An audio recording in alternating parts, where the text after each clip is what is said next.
25 октябр асосгузори сулҳу ваҳдати миллӣ пешвои миллат президенти ҷумҳурии Тоҷикистон муҳтарам Эмомалӣ Раҳмон бинои нави иловагии муассисаи давлатии таълимии коллеҷи тиббии шаҳри Ваҳдатро мавриди баҳрабардорӣ қарор доданд.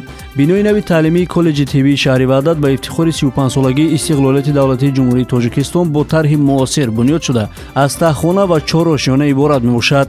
аснои шиносоӣ бо шароити фароҳам гардида дар бинои хуштарҳу замонавии таълимӣ пешвои миллат муҳтарам Эмомалӣ Раҳмон ба сифати корҳо баҳои баланд дода бинобар муҳайё гардидани имконияти васеъи илму касбомӯзӣ масъулонро ба омода намудани мутахассисони дорои маълумоти миёнаи касбӣ дар соҳаи тиб раҳнамоӣ намуданд.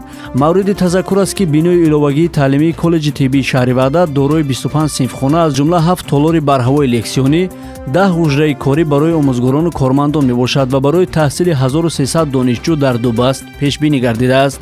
ба президенти ҷумҳурии Тоҷикистон муҳтарам Эмомалӣ Раҳмон иттилоъ доданд ки дар коллеҷи тиббии шаҳри Ваҳдат 7 факултет ва 12 кафедра амал менамояд.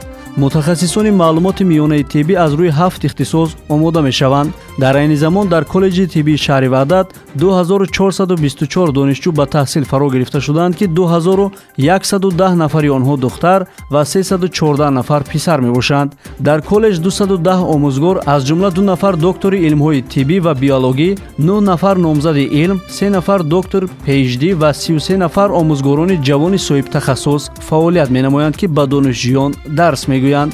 зимни суҳбати самимӣ бо омӯзгорону донишҷӯён сарвари давлат муҳтарам Эмомалӣ Раҳмон тарбияи мутахассисони баландихтисоси ватандӯсту хештаншиносро аз вазифаҳои аввалиндараҷаи ҳайати омӯзгорон арзёбӣ намуданд.